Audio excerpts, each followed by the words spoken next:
حضور اکرم صلی اللہ علیہ وآلہ وسلم نے فرمایا کہ جب لوگ جنت میں جا رہے ہوں تو اویس کرنی کو جنت کے دروازے پر روک لیا جائے گا۔ حضرت اویس کرنی کون ہے؟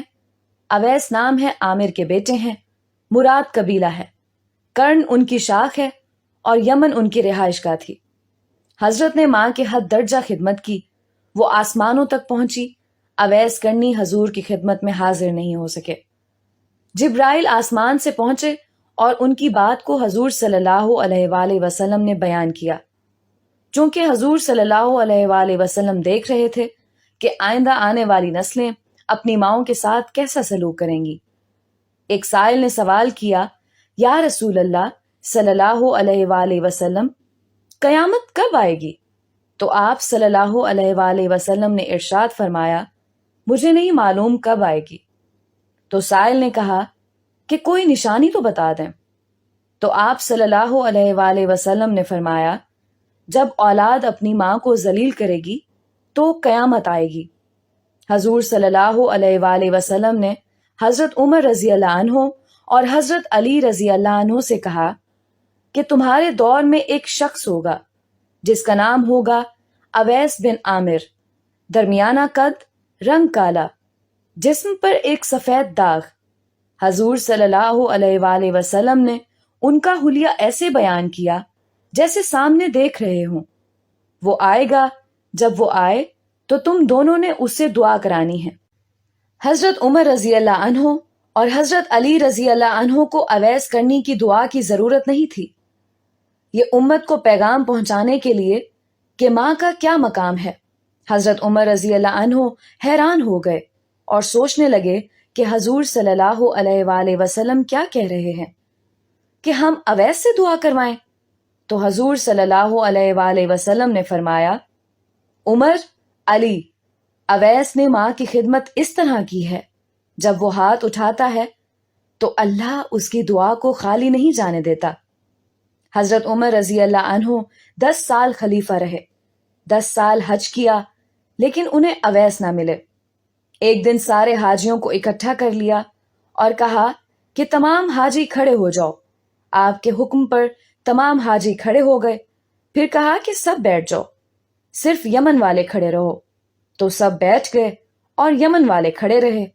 پھر کہا کہ یمن والے سارے بیٹھ جاؤ، صرف مراد قبیلہ کھڑا رہے۔ پھر کہا مراد والے سب بیٹھ جاؤ، صرف کرن والے کھڑے رہو۔ تو مراد قبیلے والے بیٹھ گئے، صرف ایک آدمی بچا، اور حضرت عمر نے کہا کہ تم کرنی ہو؟ تو اس شخص نے کہا کہ ہاں میں کرنی ہوں۔ تو حضرت عمر نے کہا کہ اویس کو جانتے ہو؟ تو اس شخص نے کہا کہ ہاں جانتا ہوں، میرے بھائی کا بیٹا ہے، میرا سگا بھتیجا ہے، اس کا دماغ ٹھیک نہیں ہے، آپ کیوں پوچھ رہے ہیں؟ تو حضرت عمر رضی اللہ عنہ نے کہا کہ مجھے تو تیرا دماغ صحیح نہیں لگ رہا۔ آپ نے پوچھا کدھر ہے؟ تو اس نے کہا کہ آیا ہوا ہے۔ پوچھا کہاں گیا؟ تو اس نے کہا کہ وہ عرفات گیا ہے اونٹ چرانے۔ آپ نے حضرت علی رضی اللہ عنہ کو ساتھ لیا اور عرفات کی دوڑ لگا دی۔ جب وہاں پہنچے تو دیکھا کہ اویس کرنی درخت کے نیچے نماز پڑھ رہے ہیں اور اونٹ چاروں طرف چر رہے ہیں۔ یہ آ کر بیٹھ گئے اور اویس کرنی کی نماز ختم ہونے کا انتظار کرنے لگے۔ جب حضرت اویس نے محسوس کیا کہ 2 آدمی آ گئے تو انہوں نے نماز مختصر کر دی۔ سلام پھیرا تو حضرت عمر رضی اللہ عنہ نے پوچھا، کون ہو بھائی؟ تو کہا، جی میں مزدور ہوں۔ اسے خبر نہیں کہ یہ کون ہے۔ تو حضرت عمر رضی اللہ عنہ نے کہا کہ تیرا نام کیا ہے؟ تو اویس کرنی نے کہا، میرا نام اللہ کا بندہ۔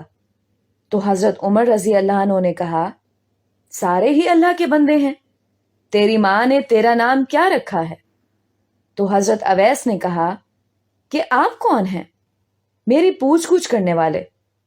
ان کا یہ کہنا تھا کہ حضرت علی رضی اللہ عنہ نے کہا، اویس یہ امیر المومنین عمر بن خطاب ہیں اور میں ہوں علی ابن ابی طالب۔ حضرت اویس کا یہ سننا تھا کہ وہ کانپنے لگے۔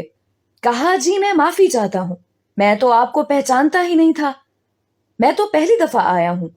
تو حضرت عمر رضی اللہ عنہ نے کہا، کہ تو ہی اویس ہے؟ تو انہوں نے کہا کہ ہاں میں ہی اویس ہوں۔ حضرت عمر رضی اللہ عنہ نے کہا کہ ہاتھ اٹھا اور ہمارے لیے دعا کر۔ وہ رونے لگے اور کہا کہ میں دعا کروں؟ آپ لوگ سردار ہیں اور میں نوکر آپ کا، میں آپ لوگوں کے لیے دعا کروں؟ تو حضرت عمر رضی اللہ عنہ نے کہا کہ ہاں، اللہ کے نبی نے فرمایا تھا عمر اور علی جیسی ہستیوں کے لیے حضرت اویس کے ہاتھ اٹھوائے گئے۔ کس لیے؟ اس کے پیچھے جہاد نہیں، تبلیغ نہیں، تصوف نہیں، اس کے پیچھے ماں کی خدمت ہے۔ جب لوگ جنت میں جا رہے ہوں گے تو حضرت اویس کرنی بھی چلیں گے۔ اس وقت اللہ تعالیٰ فرمائیں گے باقیوں کو جانے دو اور اویس کو روک لو۔ اس وقت حضرت اویس کرنی پریشان ہو جائیں گے اور کہیں گے اے اللہ، آپ نے مجھے دروازے پر کیوں روک لیا؟ تو مجھ سے اس وقت اللہ تعالیٰ فرمائیں گے کہ پیچھے دیکھو۔ جب پیچھے دیکھیں گے تو پیچھے کروڑوں اربوں کی تعداد میں جہنمی کھڑے ہوں گے۔ تو اس وقت اللہ فرمائے گا کہ اویس، تیری ایک نیکی نے مجھے بہت خوش کیا ہے، ماں کی خدمت۔ تو انگلی کا اشارہ کر، جدھر جدھر تیری انگلی پھرتی جائے گی میں تیرے طفیل ان کو جنت میں داخل کر دوں گا۔